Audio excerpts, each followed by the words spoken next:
Requirements. And this work is now expanding into the next phase of the SDSS as a much bigger program, in large part, based on the work I think Kate will be talking about today. So I'm really happy to have her here to discuss this really stuff. And with that, I'll just hand it over to Kate, and you can take it away. Thanks so much. Okay, thank you.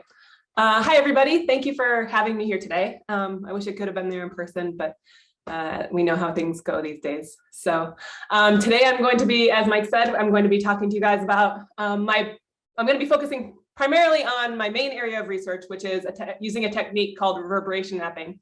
And so I originally thought I was going to talk about some other variability studies as well, but I think the amount of time, I think I'll run out of time, and I don't want to go on forever. So we'll focus on reverberation mapping mostly today. So let's start off by talking a little bit about supermassive black holes. So when we talk about supermassive black holes, we're referring to black holes that have masses that are about hundreds of thousands to billions of solar masses. And these types of black holes exist at the centers of nearly all massive galaxies. So the Milky Way has one, pretty much all massive galaxies have one. These images here show a couple of examples. This galaxy here is the host of the largest supermassive black hole that has been measured to be about 21 billion solar masses in mass. And here, you probably recognize this image, which is the Event Horizon Telescope image of the black hole at the center of M87. And supermassive black holes are thought to be the powerhouses behind the phenomena known as active galactic nuclei, or quasars. So we have a supermassive black hole in the Milky Way. It's about 4.1 million solar masses. It's at the very center of our galaxy. It's called Sagittarius A star because it's in the constellation Sagittarius. So if you look at an X-ray and infrared image, such as the one shown here, this is a composite image showing both X-ray and infrared data. At the very center in blue is the X-ray data. If you zoom into the very center of our galaxy, you can see a significant X-ray source. And we now know that this is actually the accretion disk around, well, it is accreting material into the supermassive black hole at the center of the Milky Way. And the cool thing about the Milky Way supermassive black hole is that we are close enough to the center of the Milky Way that we can actually see the stars moving around this black hole. So here I'm going to show you a time lapse. This is infrared data that begins in 1992. So here's the date shown here. It's going to cover about 12 or 13 years. And these are stars at the center of our galaxy. And this plus sign is the location of the very center of our galaxy. And if you watch the motions of these stars over the years, you can see, and this will play several times and sort of zoom in here. If you watch the motions of these stars around this seemingly empty region at the center of our galaxy, you can see that they zip around this empty point in space. And this is the location of the supermassive black hole in our galaxy. And we can actually measure the orbits of these individual stars and use those orbits to calculate the mass enclosed inside. And that tells us that it's about 4.1 million solar masses in there. Let's see here. So here's just another example. This is a picture that traces the orbits of a whole bunch of those stars at the center. And so you can see all of these stars have this common focus here at the center where our supermassive black hole is. So we can use the orbits of these stars to learn about the black hole in our own galaxy. However, supermassive black holes are found in pretty much all massive galaxies, but other galaxies are too far away for us to be able to chart the positions of their centers. So what we do in the most nearby galaxies is the velocity orbits of large populations, the bulk motion of stars and gas at the center of these galaxies to measure the mass interior to the system. So we can do this for on the order of about 150 to 200, well, I have done this for about 150 to 200 galaxies. You measured the mass of the supermassive black holes using the motion of stars and gas at the center. So this begs the question, why do we care about the masses of these black holes? These black holes are found in pretty much all galaxies. And we've actually found that there's a number of correlations between the mass of the host galaxies, various properties of the host galaxies that these black holes live in, and the mass of the supermassive black hole. And so here I show two examples of these relationships, where we have the mass of the supermassive black hole on the y-axis versus the luminosity of the bulge of the host galaxy, which is like the bright central elliptical region of a galaxy, and the velocity dispersion of the stars in this bulge. And so you can see that there's pretty nice correlations here. And so this suggests that there's somehow an evolutionary connection between these galaxies and their supermassive black holes. Now, this doesn't actually have to be the case. The sphere of influence over which the black holes have a strong effect on their immediate surroundings is actually very small. And so it doesn't actually have to happen that a bigger galaxy has to have a bigger supermassive black hole. But we do see that that's the case. And so in order to explore why this is the case, to figure out how these black holes and their galaxies are evolving together, we need to have measurements of these black hole masses. So as I said before, in nearby galaxies, we can measure the motion of stars and gas at the center of the galaxy to get an idea of what the black hole mass is. But to do this, we actually need to be able to resolve the sphere of influence of the black hole. So in very nearby galaxies, where we have these beautiful pictures here like this, we can actually resolve very close in to the center of the galaxy, and we can make these kinds of dynamical black hole mass measurements. But once we start even getting outside of the very nearby universe, we can't resolve this region anymore. This region is too small in angular extent. And so we need another way to measure black hole masses in galaxies that are farther away. And we want to do this because we want to know what black holes are doing across the entire observable universe and back in time, rather than just what the black holes are doing very close to us. So in order to do this, we use objects that are called active galactic nuclei, or quasars. So if the center of a galaxy is unusually bright, we call it an active galactic nucleus or an active galaxy. Quasar is another name for this same phenomenon. Traditionally, quasars are the more luminous versions of what essentially is the same idea, that we have a supermassive black hole at the center of a galaxy that is accreting a lot of material very, very quickly. And that material forms a hot accretion disk around the supermassive black hole. And that makes the center region around the supermassive black hole extremely bright. And we can see these objects from very far away. Now, there's a couple of useful properties of quasars. So there's many useful properties of quasars for people who are studying quasar physics and cosmology and things like that. But for my purposes today, the two most useful properties of quasars are, one, that they are very luminous. So the most distant quasar known is more than 13 billion light years away. So quasars allow us to probe the universe back when it was very young. And this is extremely useful because we want to know what galaxies looked like back when the universe was young and how galaxies evolved and how they formed. And so quasars allow us to actually learn what galaxies were doing and what supermassive black holes were doing way back in the early universe. And another very useful property of quasars is that they're variable. So these two plots over here to the lower right show light curves, so brightness as a function of time for just two different quasars that we've monitored over time. And you can see that over the course of a year or even longer time scales, this one shows 4 years, there is significant variability in the brightness of these objects. And we can use that to our advantage to help us learn things about these objects. So when we look at the center of an AGN, what we have is we have our supermassive black hole at the center that's surrounded by a hot accretion disk. And this accretion disk is emitting radiation that propagates outward to a region called the broadline region, which emits broad emission lines. I'll come back to that when I show you a spectrum in a minute. But we have sort of this broadline region, which is a little bit farther away. And a little bit farther out, we have more extended regions that are emitting narrow emission lines. And we also have, AGN are also characterized by the idea of this dusty torus structure that surrounds the whole, that surrounds the whole system and affects the view of what you're seeing depending on what angle you're looking at the system. So the idea is that if you're viewing the system from the side through this torus, then the central region is obscured here and you don't see broad lines and you get a sort of dimmer view of the accretion disk. But if you happen to be looking at the system sort of through the hole in this donut-shaped structure, then you get a view of the accretion disk and you get to see the broad lines as well.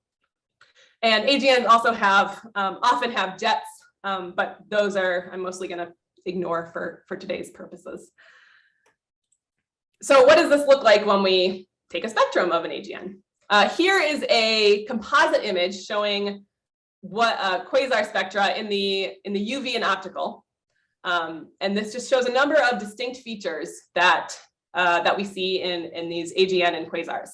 So underneath the entire system, we have this continuum emission. And this is emitted across the entire electromagnetic spectrum pretty much, and is thought to come from the accretion disk itself. So the closer into the black hole you get, the higher energy radiation you're getting out. And then as you move outward in the accretion disk, you get to longer and longer wavelengths in your spectrum. And on top of this continuum, we have broad emission lines of a number of different species. And these are coming from the broadline region, which is fast-moving gas that is in virial orbit around the supermassive black hole. And we also have these narrow emission lines that are coming from a more extended region farther out that's not moving as quickly. And so these are sort of the key features that are necessary to understand how we use AGN to measure black hole masses. So in order to measure a black hole mass, we can use the gas in the broadline region. And we assume that the gas in the broadline, the motion of the gas in the broadline region is dominated by the gravity of the supermassive black hole. And so if that's the case, then the black hole mass is related to the distance of the gas from the central black hole, which is the radius of the broadline region, the velocity of the gas, and modified by this factor F that accounts for the behavior or the distribution of the gas. So if you have a spherical distribution of gas, you'll have a slightly different F factor here than if you have, say, a disk of gas. And the angle that you're viewing the system will affect this value of F as well. And so if you can measure those three things, then you can use that information, put it together, and get a black hole mass measurement using the broadline region gas. So let's talk about each of these components here. So the first one is the velocity of the gas. So we're looking at these broad emission lines here. They're Doppler broadened. And so essentially measuring the width of the emission line gives you the velocity of the gas. And so that one's fairly straightforward. Like everything, it's a lot more complicated in practice when you start taking into account, how exactly to measure and what characterization of the line width to use and all that sort of thing. But essentially, the width of the line gives you this velocity that we need. So the problems start to come when you start to think about the radius of the broadline region and this F factor. Because with a few exceptions that are very recent, we cannot resolve the broadline region in AGN. So we can't just point the telescope at the center of an AGN and look and see how far away this broadline region gas is from the black hole. And so, how do we measure the broadline region radius if we can't resolve this region? And the answer is using a technique called reverberation mapping. So essentially what happens, we have our supermassive black hole at the center here, and we have the continuum emission that comes from the accretion disk itself. This continuum emission propagates outward through the accretion disk out to the broadline region, but it takes time for that signal to travel out from the accretion disk to the broadline region. So if you can measure the time that it takes for a signal to travel between these two regions, you can measure the distance between those two regions. And so here in this little inset image here, we're showing the brightness as a function of time of the continuum and the brightness as a function of time of one of the broad emission lines, the H beta line. And you can see that you see the same variability signatures in both, but there's actually a small delay here in the signals. And that delay corresponds to the amount of time it takes for the light to travel outward. So here's a little video that shows this effect. So imagine our little viewer is kind of up here to the top. You can see that, the continuum emits, the accretion disk emits a signal, it travels right to the viewer, but then it takes some amount of time for the signal to reach the farther out regions and have that signal travel. And so we call this reverberation mapping. So measuring this reverberation of the signals coming from the continuum. So what this looks like in some real data here. If you monitor an AGN over a long period of time, and you can show the continuum flux as a function of time, and the flux in one of the broad emission lines as a function of time. Again, you can see there's a couple of features here just that I'm going to draw your eye to. And there's that you can see that the H beta emission line echoes the signal that you see in the continuum emission. And so if you can measure that time delay between these two signals, that gives you your radius of the broadline region. So that is essentially how we get the broadline region radius for black hole mass measurements. So the last component that we need to measure the black hole mass is this factor F. And again, this is problematic because we can't resolve this region, and so we don't know what the behavior of the broadline region gas is doing. And it depends on the geometry of the region, the orientation of the region, and also what the gas is doing. Here over to the side, I show a couple of models of what the broadline region looks like. These are just geometric models of actual reverberation mapping data.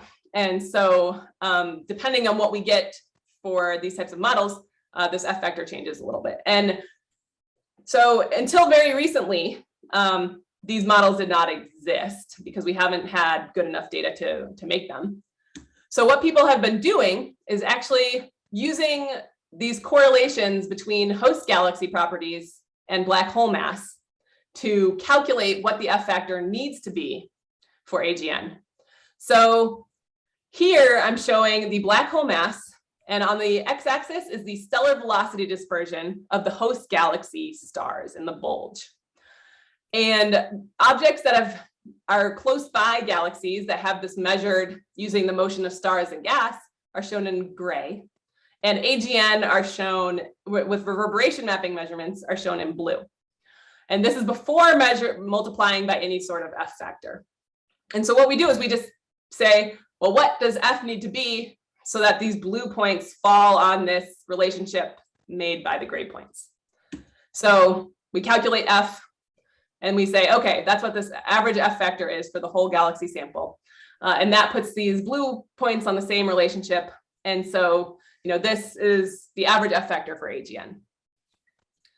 So this is less than ideal. It seems to work pretty well, but we expect each AGN to have a different F factor because it depends on the orientation of the system. And there's also been a number of studies that indicate that this relationship that we're basing our calculations on might not be universal. So this particular plot shows that there's been a different relationship measured between late type galaxies and early type galaxies. So late type galaxies are galaxies like spirals. Early type galaxies are more elliptical galaxies. And so this is still, sort of up in the air. There's been a lot of back and forth about whether or not this is the case, but it could be that this relationship, the M sigma relationship, also is not the same throughout time. So galaxies at higher redshifts may follow different relationships than galaxies that are at low redshifts. And so it's really not ideal to just use this relationship to calculate the F factor for our black hole masses. And this is actually the largest source of uncertainty in our black hole mass measurements that we make with reverberation mapping. But what we can do, and what we've recently sort of over just the past 10 years or so started doing, is actually using reverberation mapping at sort of a higher resolution. So what we do is, instead of taking the flux in the entire emission line, we actually divide the emission lines up by velocity, and we measure the reverberation mapping signals in the gas that's moving at different velocities. And this can give us information about the structure of the broadline region and what the gas is doing. So this plot here shows, this is just the H beta emission line, and we've divided it up into 8 different bins across the emission line. And we've measured the time delay of the flux in each of these bins compared to the continuum emission. And you can see that the blue half of this line, the the gas on this blue half of the line, is responding at much longer time delays than the red half of the line. And this is actually a signature of infalling gas. So even just by doing this crude division here and binning, we can actually learn a little bit about what the broadline region is doing. And even more recently, we've developed techniques that can take very high quality reverberation mapping data and fit models. And those models include the black hole mass and allow us to back out individual F factor measurements for AGN. And so here on the right, I'm showing just some examples of models for a few AGN that we monitored. And so far, we've been able to make these measurements for about a dozen AGN. But it requires very high quality reverberation mapping data to do.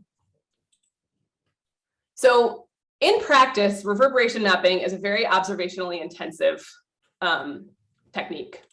It requires pretty high signal to noise spectra because you need to be able to measure the flux in these emission lines, and you need to be able to disentangle them from any other features of the spectrum that might be nearby.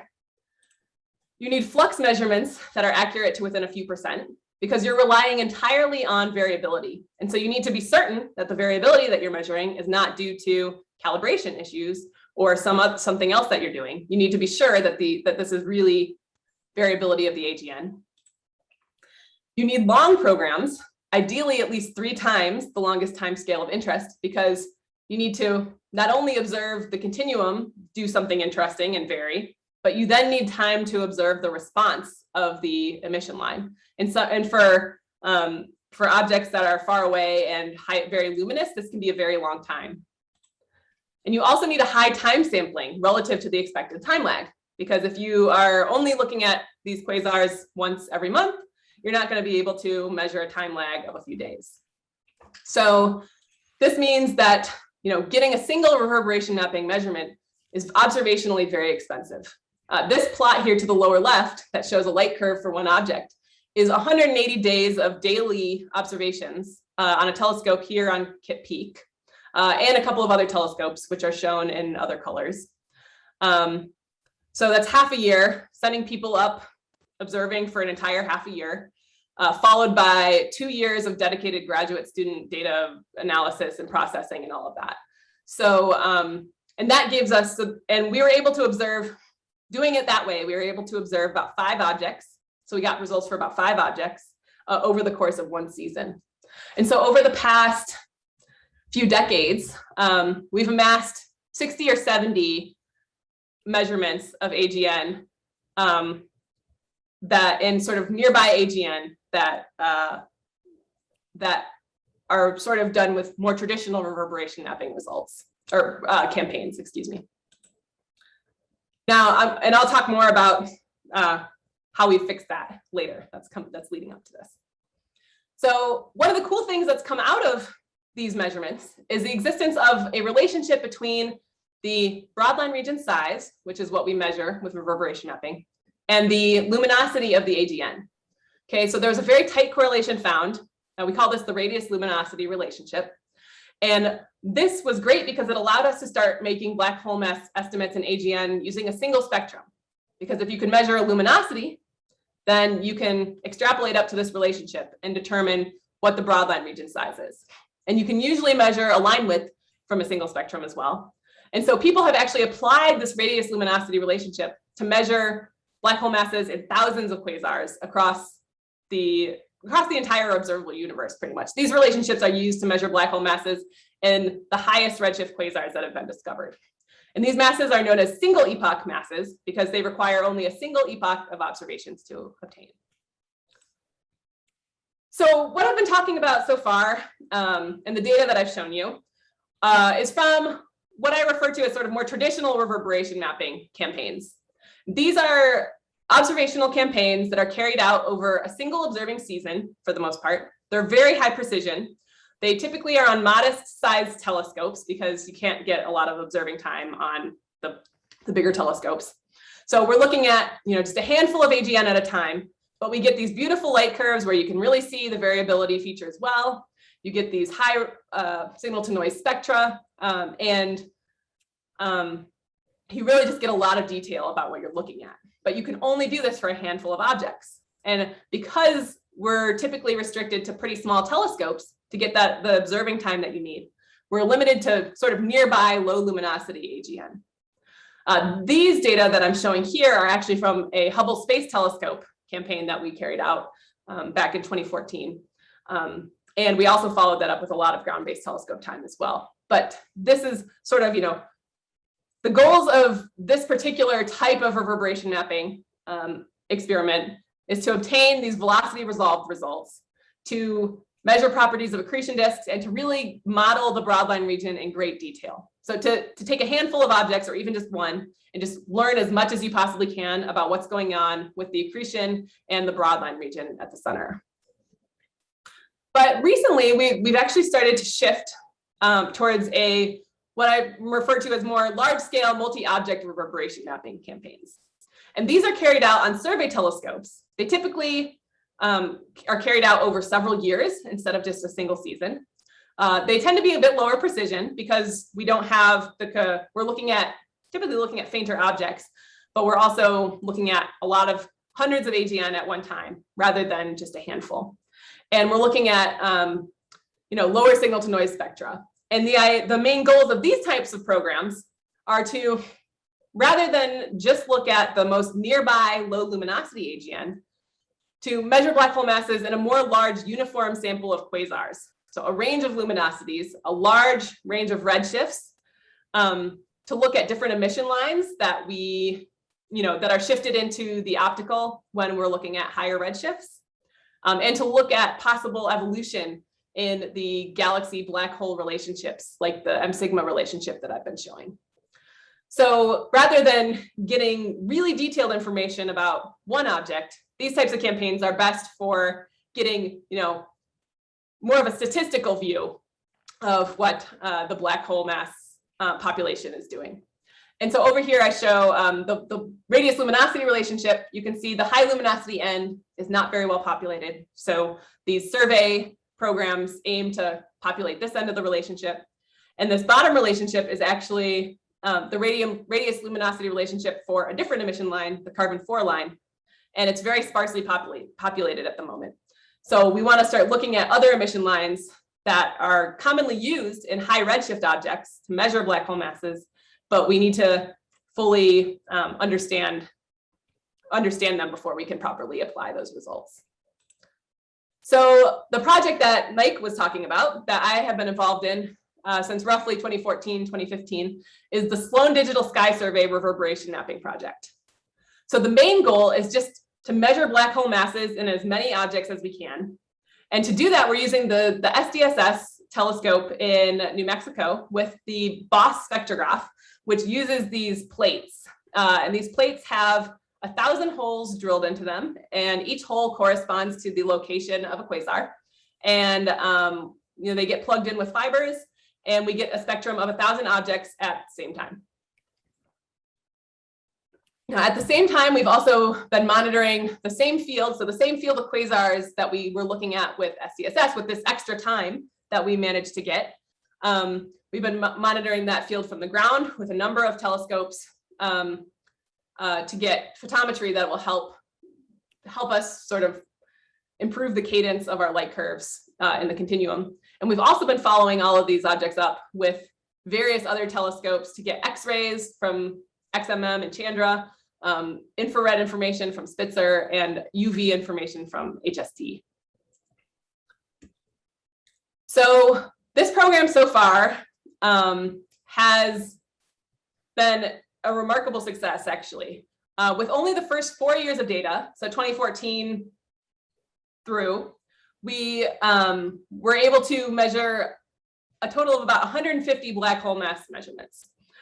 So this plot here shows the black hole mass measurements as a function of redshift, or look back time, if you want to see how far back into the universe's history we are looking.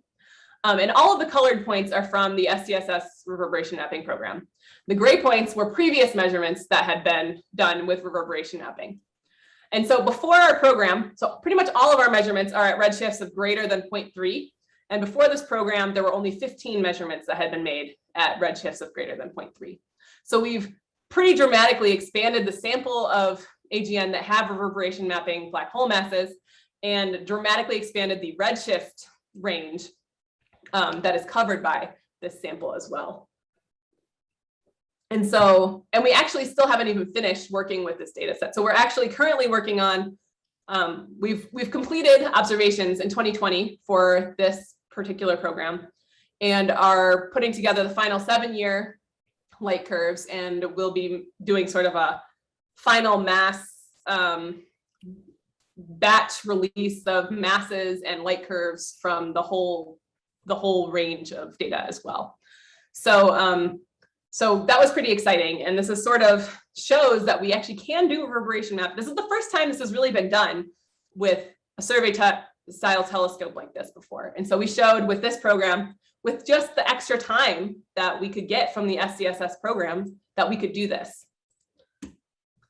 Now, another one of the results that came out from this program, it has to do with this radius luminosity relationship.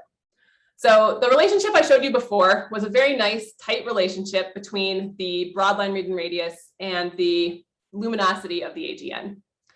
When you start to put our new sources on, these black points are from the SDSS reverberation mapping project, things don't look so good anymore.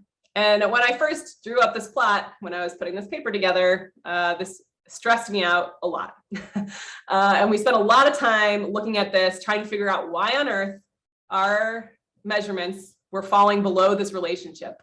And, what were we doing wrong? And so we spent a lot of time, hammering through the data. And it turns out that this is not something that's wrong with our measurements.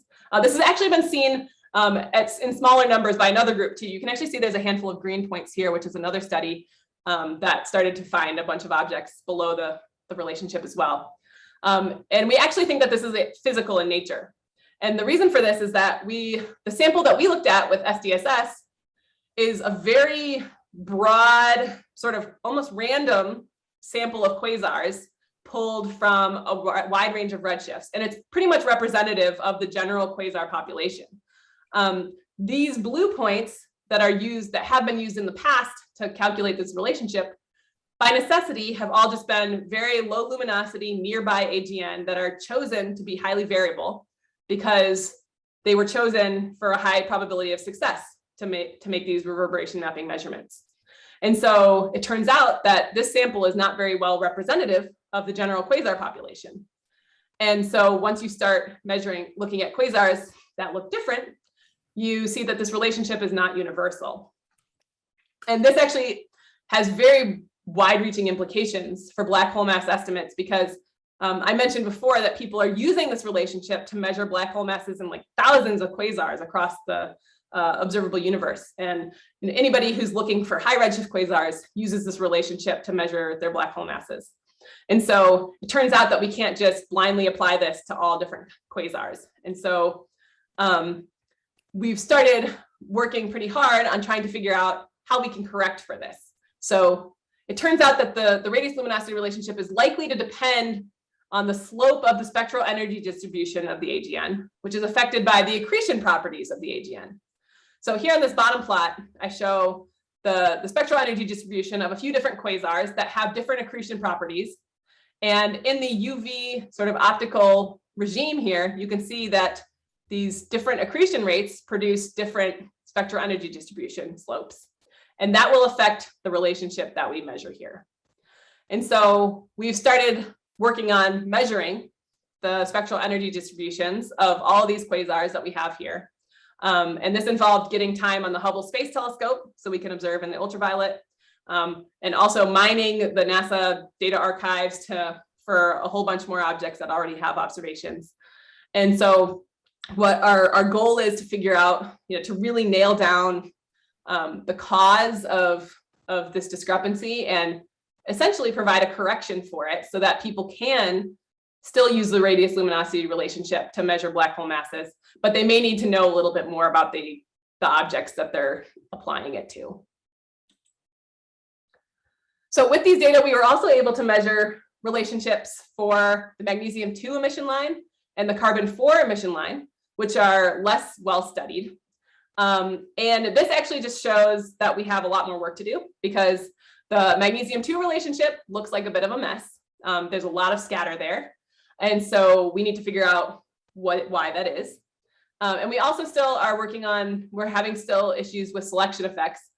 Even though we were looking at 4 years of data, that still limits the lags that we're sensitive to by quite a bit. And so we aren't able to measure lags at the top of this relationship yet. And so we have sort of this flat looking clump of objects here. And so as we continue to observe this field, our time baseline is getting longer and longer, and we'll be able to start pushing higher and higher to higher luminosities. And so we're hoping to be able to resolve these issues as we move forward. So to date, this program has yielded 29 publications, and we're still going. These publications are not only reverberation mapping results, but they also include different types of variability studies. They include studies of absorption features. They include studies of extreme variability. Some of the objects that we looked at were doing really crazy things during the campaign. We have studies of the galaxies that these quasars live in. We have studies of the emission lines themselves. There's really, with thousands of spectra of quasars over a really broad range of redshifts, there's enormous amounts of science that you can do. And so our team has been looking at these data from a whole bunch of different angles. And so we've been really happy with the amount of progress that we've been able to make in quasar science, and as well as reverberation mapping with these data. So what's next? So I said that this program concluded. That's only kind of accurate because we are now moving into a new era of the Sloan 5 program, where we are starting a program called the Black Hole Mapper Reverberation Mapping Project. So this is run by the Sloan Digital Sky Survey and began observations in 2020. And essentially, the work that we did from the previous program was showed that we were able to do good enough with these kinds of data that it merited a full-blown dedicated reverberation mapping program as a part of Sloan. Instead of just working with the extra time that they had, we now have a full survey that is going to be doing reverberation mapping. So it's modeled after our previous program, but it's expanded. So we're now observing 5 fields instead of just 1. This picture over here shows the locations of the different telescopes that are being used as a part of Sloan 5. And so the Black Hole Mapper program is still going to be focused in the Northern Hemisphere at Apache Point in New Mexico, but we also have an observatory in the Southern Hemisphere as well. Instead of obtaining less than 100 epochs over 5 years, we're going to be getting closer to 200 for all of these fields. And with these data, we expect to be able to measure black hole masses for on the order of 1,000 quasars instead of a few hundred. So we've been observing our first 3 fields since fall 2020. There's been a number of delays, mostly due to COVID, that have kept us from observing in the Southern Hemisphere. But we have a year's worth of data now from the Northern Hemisphere in 3 fields. And so we're starting to process that data as well. And so we're really excited to get our hands on these new fields. We are continuing. One of these fields in the Northern Hemisphere is actually the same field that we monitored with the previous program, because by continuing to monitor that field, we could actually continue to expand the time baseline by another 5 years. And so, so we're excited to push out to even higher luminosities and longer time baselines than we've ever done before. So there's actually many surveys that are coming up that have these multi-object spectrographs as a part of their plans, and they're going to be coming online over the next decade.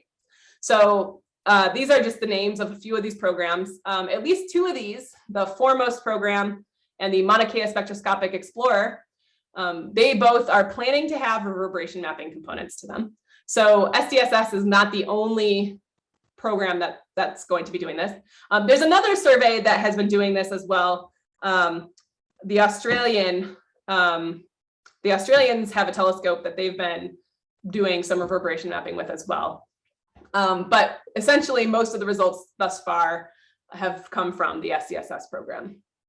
And the LSST program is not a spectrograph, but we can use it for supplementary data and to do accretion disk reverberation mapping as well.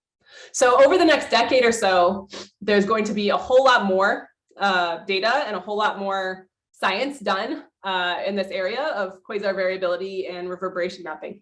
And so we're really excited to see what comes from all of these other projects as well. So in summary, reverberation mapping is a pretty powerful tool to measure black hole masses. This sort of new age of using survey telescopes with these multi-object spectrographs has allowed us to dramatically expand the sample of objects over which we've measured and make really good progress on understanding the black hole population on a much broader scale than we have before. And so there's a lot of upcoming programs, such as the Black Hole Mapper, but also others that are going to be measuring black hole masses in thousands of more quasars. So I think, there's going to be a lot happening over the next decade or two in this area of research. And so we're really looking forward. So keep your eyes peeled over the next couple decades, actually, and you'll see a lot more from us. And that's all. So thank you. I'll leave you with the summary. Thanks. Miriam, how are we handling the questions? Are you handling that or am I? Whatever you prefer, either way is fine. But I can go. I'd like to encourage people to raise their hands, and particularly if they're students or postdocs who would like to raise their hands, we'll prioritize you. Give it a moment. Why don't we start with Glennis? Sorry, that was really terrific. It's very, very impressive work. But I wish you would go into a bit more the sort of actual physical system, because it seems like there's a huge uncertainty in each individual quasar because of just the variations in the geometry. And I wanted to know, and you see that to some level in the dispersion, but it could actually not be such a perfect measure of that variation just because there's not necessarily a one-to-one relation between the luminosity and the mass, for example. Anyway, I wondered if you could talk some about how you, or maybe others are with other instruments or other approaches are addressing the question of how do you understand much more individually how the whole system is working? Yeah, so along in parallel with these big survey programs that we're doing, there's still a lot of active work being done on these small handfuls of objects where we can get really high quality, really high signal to noise data. We're actually running another campaign with the Hubble Space Telescope right now, where we're observing the same object with from the ground, in the optical, in the UV, in the infrared, with X-rays. We're basically, every telescope we can get our hands on is pointed at this object as much as we can get it. And those are the kinds of studies that give us better insight into what is actually going on in this system. Yeah, but can you actually tell how, what didn't come out for me? I'm sorry if you explained it and I missed it, but how you use those different wavelength information to, in effect, construct a valid model of this system, which might even be changing over the time scales of your observation. It's a very small scale you're looking at, right? Yeah. If you mentioned that or not, people might be interested in knowing the physical scales that are involved. Maybe you said and I didn't hear. No, so you're right. I didn't mention the physical scales. So the physical scales depend on the object because, you get more luminous objects, then all the physical scales get bigger. But in sort of nearby AGN, the time scale of variability that you're looking at is of the order of a few days to weeks. Once you start getting up to higher, at least in the optical, when you start getting up into the higher luminosity quasars, you're starting to look at more like years, because you also have high luminosity, but you also have a redshift effect. So there's a time dilation effect that you have to account for. So the idea, so there's a couple of different lines of attack, I guess. So the idea of getting different multi-wavelength coverage of these objects is, first off, you know, when you have spectra at all those wavelengths, you can design models. So we have actually, there's a number of models driven by photoionization physics and that sort of thing that describe the broadline region. You can fit those to spectra. The more coverage you have, the better you can do with those types of models. You know, X-ray data tells you what's happening at the very, very center, the very closest regions into the black hole. So I guess each wavelength sort of probes a different region of the accretion disk and a different region of the broadline region, depending on what you're looking at. So combining all the data just gives you essentially different physical scales that you're looking at. So people who are studying AGN in the X-rays, you know, are exploring AGN at basically as close to the central black hole as you can get. And people who are looking in the infrared tend to be looking more out on much bigger scales where you're looking at the torus and things like that. So, you know, I am not a theorist, so I am not one of these people who's fitting models to all of these things, but that's a very active area to use the spectra, you know, fit the emission lines, the continuum, all the features that you see, the absorption features, can be used to construct pretty detailed models of what these systems are looking like. And it turns out that these models, you know, when talking about reverberation mapping specifically, are actually, they give us similar answers that are sort of wishy-washy, you know. Yeah, so let's, yes, there was a switch over. I think Paul got disconnected, and so the recording stopped, but it has been picked up by Miriam. But let's go on to Kate. Story Fisher has a question. Hi, thanks for the really interesting talk. So I was curious so you now have this large sample of black holes, black hole masses from reverberation mapping, and they're by definition from astrophysical origin because they're from AGN. So I'm wondering if you can compare that to the population you see from LIGO, for example, of black holes, which are not necessarily of astrophysical origin, especially when they don't have luminous counterparts, and if you see any differences between those populations. So I personally haven't done a lot of thinking about that yet. It is true that we do expect to see gravitational wave signatures from colliding supermassive black holes. And so getting a sense of what the supermassive black holes, like what the range of masses is at different redshifts and things like that, can help us to understand those events when they happen. I believe that the LIGO sources that have been identified with black holes thus far have been more stellar mass black holes, which are black holes that are, you know, much closer to, you know, we find them all over the galaxy.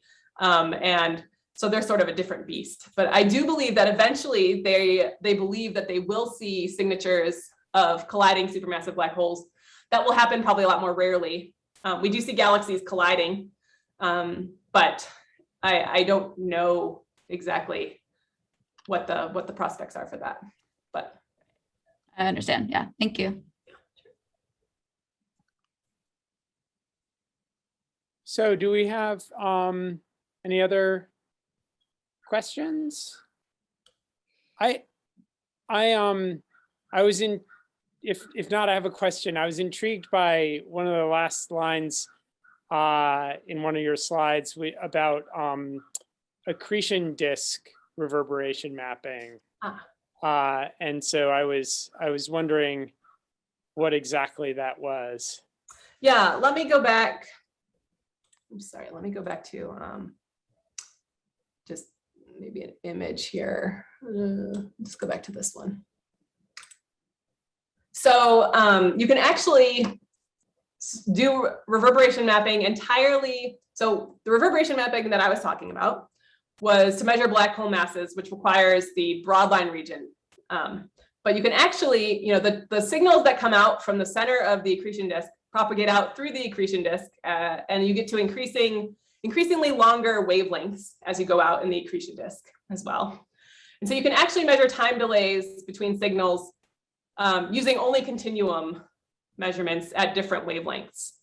So if you have a spectrum that covers a really broad range of wavelengths, or even just photometry in different filters, you can actually measure time lags between just continuum signals.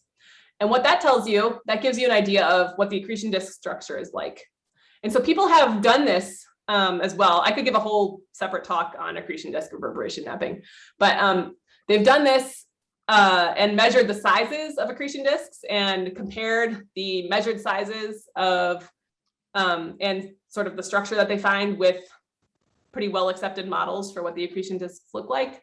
And it turns out that the accretion disks are too big for what the models predict. And so this has actually set off a fairly large effort to do continuum reverberation mapping, just accretion disk reverberation mapping, to try to figure out what exactly is going on. So yeah, you can actually do reverberation mapping of almost anything going on at the center of an AGN. So there's actually a very active X-ray reverberation mapping area that is probing very close into the black hole and is more probing like the X-ray corona and things like that. So that's a little bit different. But then we do, I'm involved in UV and optical reverberation mapping. There's people who do infrared reverberation mapping, where you're looking at trying to measure the structure of the dust torus around the AGN as well. So, because we don't have the physical resolution to resolve any of these systems, we can use this time resolution, the fact that they're variable, to give us ideas about what's going on across a large range. Cool. Miriam has a question, but she's host, so can't raise her hand. So so she can go ahead. Yeah. So thank you so much. So of course, measuring the black hole mass is really a fundamental question. So you had one of the figures was as a function of redshift, you had the different black hole masses. And just like looking at it, you would think that, as we go to earlier times in the universe, we have more massive black holes, which, would be surprising. So I was curious. So some of them obviously have different lines used because just the fact that because of the redshift effects, you see just literally different lines in the optical and the observed spectrum. But I was curious, have there been, and perhaps you mentioned that, comparisons, getting the same value, the same mass using different lines in the same system? Yeah, so that's one of the things that we aim to do.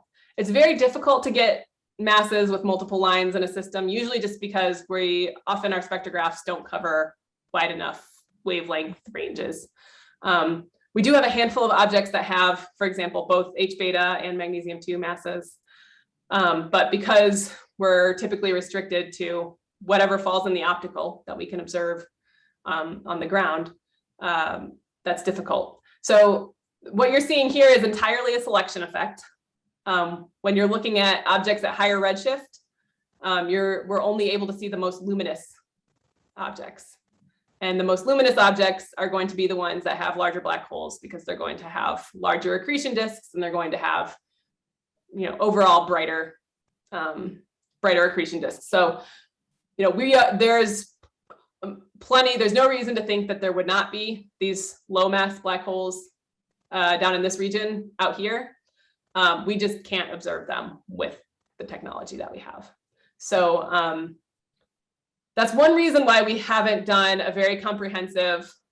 So with our 150 measurements, we have not yet sort of done a study on, let's talk about what the black hole mass distribution is throughout the universe yet. We're trying to populate this even better so that we can properly take care of these selection effects and make sure we do a very careful, analysis, because there's a lot of selection effects at work here. And so, we can see the smaller black holes with smaller accretion disks when they're very close by, but we can't see them out here. And then there's, the whole complication of the carbon 4 line is an ultraviolet line. So we can only see it in these high redshift objects where it's redshifted into the optical, unless we can get time in the UV, but the UV is only observable from space. So we can only do that with like Hubble or Swift, but you can't get that kind of time with Hubble or Swift. And so, we're restricted to, from the ground, we just have to, there's a lot of observational complications there. Because it's just so observationally intensive, it's just very difficult to get a lot of measurements like this. And that's why having these survey telescopes has been so helpful, because, in the past we could only observe one object at once. And so we were restricted to a handful of objects, and we were just slowly accumulating measurements. And now we're finally starting to be able to do this on a more industrial scale, which is what's needed to really fully understand the population on a much broader scale. And there's one more question in the chat, which is you mentioned the discrepancy in the accretion disk size from the accretion disk reverberation mapping, and Glennis asks, what is the size of that discrepancy? Like, what's the factor? It's about a factor of 3. So the accretion disks are found to be about a factor of 3 larger than they should be, based on what is most frequently, used as the accepted model for AGN accretion disks. And this is actually confirmed with another observational method called microlensing. They actually used gravitational lensing effects. I don't have time or enough detailed knowledge of this process, but essentially they were able to use microlensing to measure the size of accretion disks in quasars as well, which is an entirely separate method from reverberation mapping. And they also came up with the same discrepancy. And so the fact that 2 different techniques that are not related both come up with this same discrepancy indicates that there's something we don't understand about the accretion disk. And so this has spurred a lot of accretion disks. Doesn't that worry you? Okay, so then doesn't that worry you about the calibration of the black hole mass from this technique? No, I am not worried about the black hole masses because, so one, the size of the accretion disk that they're measuring in those, so our measurements actually don't rely on the models of the accretion disks. The only assumptions that we really have to make are that the broadline region gas is in virial motion that's dominated by the black hole's gravity. And that has been tested pretty broadly, and we have not found anything that makes us question that yet. I'm sure there's always something that can pop up, but so far that has held up.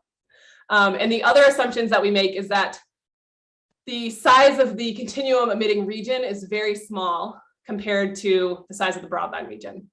Because, if the continuum light that we're measuring is coming from not very close to the black hole, then we're not really measuring the distance of the gas from the black hole. We're technically measuring the distance of the gas from whatever's emitting that continuum that we're measuring.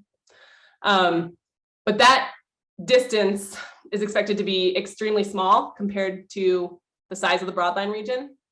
So while it does introduce a tiny bit of an uncertainty there, it's actually, the broadline region is large enough compared to the size of the accretion disk in general that we don't have to worry about that. And those are really the only assumptions that we make with the black hole masses. So the black hole masses are pretty robust.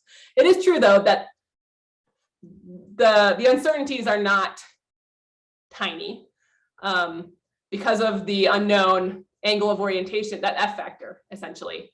They do still have large uncertainties by many standards. So like the uncertainty is on the order of 0.4 dex in black hole masses. And so, thus far, we haven't found anything that makes us think that those are unreliable, but they are still pretty large uncertainties. Are there any other questions for Kate?